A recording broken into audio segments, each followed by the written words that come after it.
दोस्तों, मूवी की स्टार्टिंग में एक फीमेल एल्फ की लाश दीवार पर टंगी हुई दिखती है। उसका निचला शरीर गायब है और जमीन पर कुछ इंसानी लाश आग से झुलस गई है। सबसे हैरानी की बात यह है कि एल्फ अभी जिंदा है। दरअसल एक रिचुअल के दौरान इंसानों ने हमला किया, जिस कारण यह हादसा हुआ है। इस मूवी की कहानी में इंसान, एल्फ और ऑर्क साथ रहते हैं। 2000 साल पहले इन तीनों ने मिलकर जालिम डीमन किंग की पावर्स छीन ली थी और आपस में शांति से रहने लगे। लेकिन समय बीतने के साथ इनके बीच संबंध बिगड़ने लगे। कुछ डार्क एल्व्स ने जादू की छड़ी की मदद से डीमन किंग को फिर से जिंदा करने की कोशिश की। अगले सीन में हम विल, जो एक पुलिस ऑफिसर है, को घर की सफाई करते देखते हैं। काम के दौरान उसे एक क्रीचर ने घायल कर दिया था, जिसकी वजह से छुट्टी पर था। छुट्टी खत्म होने के बाद उसका पार्टनर निक उसे काम पर वापस लेने आया, लेकिन विल का गुस्सा फूट पड़ा। वह क्रीचर जिसने उसे घायल किया थी अभी भी आजाद घूम रहा है। थोड़ी देर बाद विल और निक गाड़ी में बैठकर पुलिस स्टेशन की तरफ जाते हैं। स्टेशन में दूसरे पुलिस वाले उसके ऑर्क साथी पर गुस्सा हो रहे हैं, क्योंकि पुलिस वालों को शक है कि क्रीचर को आजाद करने वाला निक ही है। बता दूं कि निक इस शहर का अकेला ऑर्क पुलिस वाला है और इंसान ऑर्क्स को नीच समझकर भेदभाव करते हैं। फ्लैशबैक में वह क्रीचर एक छोटी गली में फंस गया था और भागने का एकमात्र रास्ता ऊपर एक सीढ़ी थी।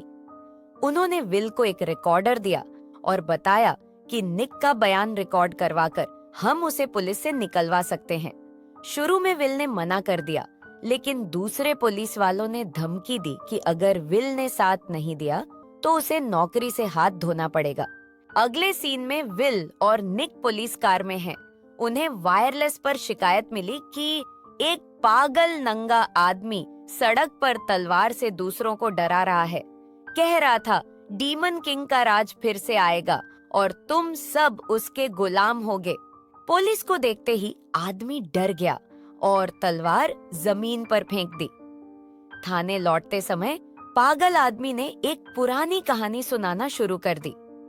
पुलिस वाले कहानी में इतना खो गए कि उनकी कार का एक्सीडेंट होते होते बचा।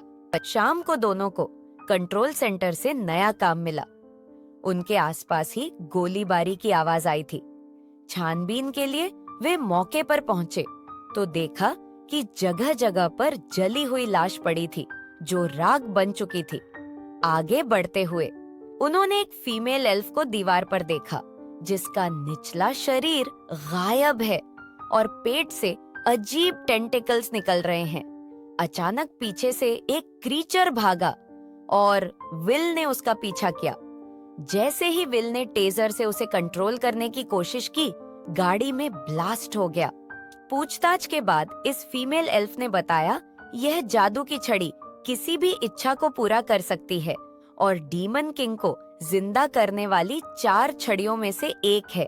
लेकिन बहुत कम एल्फ ही इसका इस्तेमाल करना जानते हैं और इंसान छड़ी को छूते ही राख में बदल जाता है। छड़ी को देखते ही दूसरे पुलिस वालों की आंखों में लालच आ गया, क्योंकि वो अपनी इच्छा पूरी करना चाहते थे। दाढ़ी वाले ने ग्लव्स पहनकर छड़ी बैग में रखी और कुछ पुलिस वालों ने इसे चुराने की साजिश रची। पुलिस ने छड़ी के गायब होने का दोष निक पर डाल दिया, क्योंकि निक एक ऑर्क है। उन्होंने विल को धमकी दी कि अगर उसने निक को नहीं मारा तो वे विल की पत्नी और बेटे को नहीं छोड़ेंगे। मजबूर होकर विल को हाँ कहनी पड़ी। अगले ही पल विल ने निक पर अपनी बंदूक तान दी और पूछा कि क्या क्रीचर को निक ने आजाद किया था। निक ने कबूल लिया कि उसने क्रीचर को आजाद किया, क्योंकि वो एक ऑर्क का छोटा बच्चा था। पीछे से जब बाकी पुलिस वाले आए तो विल अचानक से मुड़ा और सबको गोलियों से भून दिया। इसके बाद वहां क्रिमिनल गैंग आई, जिसका मालिक जादू की छड़ी से कैंसर बीमारी को ठीक करना चाहता था। खुशकिस्मती से निक और विल कार में सवार होकर भाग निकले। पीछे से गोलियां चली तो कार में बुलेट प्रूफ शीशे की वजह से निक और विल सलामत थे। एक गंजे आदमी से पीछा छुड़ाया ही था कि तभी पीछे बैठी एल्फ अचानक बेकाबू हो उठी और बोली, आगे खतरा है। एक फ्लाईओवर के नीचे इनकी गाड़ी इनविजिबल दीवार से टकराई। एल्फ ने बताया कि वो असल में जादू की छड़ी की मालिक नहीं है, और जब यह छड़ी अपने मालिक से ज्यादा दूर होने लगती है तो एक सुरक्षा कवच बना लेती है। एक्सीडेंट के बाद इनकी जान तो बच गई, लेकिन क्रिमिनल गैंग ने उन्हें चारों तरफ से घेर लिया, उन तक पहुंच गए। भागते समय छड़ी जमीन पर गिर गई।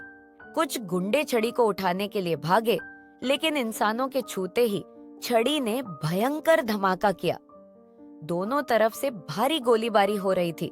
तभी अचानक डार्क एल्व्स भी आ पहुंचे, जिन्होंने गुंडों को पल भर में ढेर कर दिया। कैमरा हमें दिखाता है विल और उसके साथी पिछले दरवाजे से निकल भागे। उनके जाते ही वहां पुलिस पहुंच गई और उनकी मुठभेड़ डार्क एल्फ से हो गई। पुलिस के लोग एक एक करके मरने लगे और विल ने बैकअप के लिए एफबीआई को फोन लगाया। इससे भी हैरानी की बात यह थी कि डार्क एल्व्स पहले से ही विल की लोकेशन ट्रेस कर रहे थे। डार्क एल्व्स ने निक को टक्कर मारते हुए गाड़ी सुपरमार्केट में घुसा दी और गोलीबारी करने लगे। भारी गोलीबारी के सामने विल की बाहर आने की हिम्मत नहीं हो रही थी। तभी विल को एक तरकीब सूझी। उसने शेल्फ पर रखे स्प्रे बॉटल्स पर निशाना साधा। एक जोरदार धमाका हुआ और तीनों किसी तरह बच निकले, लेकिन घबराए हुए तीनों गलती से ऑर्क्स के इलाके में जा पहुंचे। बता दूं कि ऑर्क्स पुलिस वालों से नफरत करते थे। पुलिस को देखते ही ऑर्क्स ने उनकी जबरदस्त कुटाई कर दी। तीनों को जख्मी हालत में ऑर्क्स के लीडर के सामने लाया गया। पता चला ऑर्क्स भी छड़ी के पीछे थे। काफी समय तक तीनों ने कुछ नहीं बताया। जब लीडर ने उन्हें मारने का फैसला किया, लीडर के बेटे ने निक को पहचान लिया। निक वही पुलिस वाला था जिसने छोटी गली में उसे सीढ़ी की मदद से भागने दिया था, लेकिन लीडर ने बेटे की बात नजरअंदाज कर दी। बंदूक की गोली निक के दिल को चीर गई और वो नीचे गिर गया। जैसे ही विल पर गोली चलने वाली थी, एल्फ लड़की गुस्से में छड़ी निकालकर शक्तिशाली धमाका करती है। कुछ देर बाद एल्फ ने निक की लाश पर मंत्र पढ़ना शुरू कर दिया। देखते ही देखते निक की लाश हवा में तैरने लगी। अगले ही पल सबकी नजरों के सामने निक जिंदा हो गया। दोस्तों, बता दूं कि ऑर्क्स का मानना है कि जिस व्यक्ति को सबसे पहले जादुई छड़ी की कृपा मिलेगी, उसे पूज्य माना जाएगा। सारे ऑर्क्स घुटनों के बल निक को लीडर मानते हैं और इस तरह तीनों को फिर से आजादी मिल गई। अगले सीन में एल्फ लड़की बताती है कि उसे निक को जान बचाने की कीमत चुकानी होगी और सुबह होने से पहले पवित्र तालाब में डुबकी लगानी होगी, नहीं तो उसकी मौत हो जाएगी। मगर उन्हें नहीं पता था कि डार्क एल्व्स यहाँ पहले से छिपे बैठे थे। निक और गंजे के बीच हाथापाई हुई और निक ने समय रहते गंजे को जख्मी कर दिया। फिर निक ने डार्क एल्फ की बॉडी पर बॉम्ब बांधकर बिल्डिंग से नीचे धकेल दिया। धमाके की आवाज ने डार्क एल्फ की साथी का ध्यान खींचा और उसने विल पर हमला कर दिया। दूसरी ओर निक और गंजे की जमकर लड़ाई हो रही थी। खुशकिस्मती से निक को लेजर गन मिली। निक ने लेजर गन से गंजे और फीमेल एल्फ को मार डाला। अगले सीन में तीनों पवित्र पेड़ के पास पहुंच गए। जैसे ही उन्होंने व्हाइट एल्फ को पानी में डाला, कैमरा दिखाता है कि डार्क एल्फ अभी जिंदा है। अचानक डार्क एल्फ ने निक पर हमला किया और गले में रस्सी बांध हवा में लटका दिया। इसके बाद छड़ी को अपनी ओर खींच लिया। जादू से व्हाइट एल्फ को पानी से बाहर खींचकर वो उसकी बलि देगी और डीमन किंग को वापस धरती पर बुलाएगी। इसी बीच निक ने रस्सी को काटा। निक ने लेजर गन से डार्क एल्फ के हाथ पर गोली मारी, जिससे उसकी जादू की छड़ी जमीन पर गिर गई। विल ने निक को इशारा किया कि उसके सिर पर निशाना लगाए। जैसे ही निक दूसरी गोली चलाने वाला था, उसकी बंदूक में गोली खत्म हो गई। तभी डार्क एल्फ का टूटा हाथ जादू से ठीक हो गया। व्हाइट एल्फ को बचाने के लिए विल ने छड़ी को अपने इंसानी हाथों से उठाने का फैसला किया। दूसरे इंसानों की तरह छड़ी उठाने पर विल मरा नहीं, बल्कि छड़ी का कलर बदलकर लाल हो गया। यह देखकर सभी हैरान रह गए और व्हाइट एल्फ लड़की मंत्र पढ़ने लगी। एक जोरदार धमाके के साथ विल ने डार्क एल्फ को हमेशा के लिए खत्म कर दिया। इसके बाद जादू की छड़ी को FBI ने एक कंटेनर में सील कर दिया। इसके बाद विल को पुलिस ने बहादुरी का अवार्ड दिया और मूवी यहीं खत्म होती है। दोस्तों, अगर वीडियो पसंद आया हो तो लाइक करें और चैनल को सब्सक्राइब करना ना भूलें।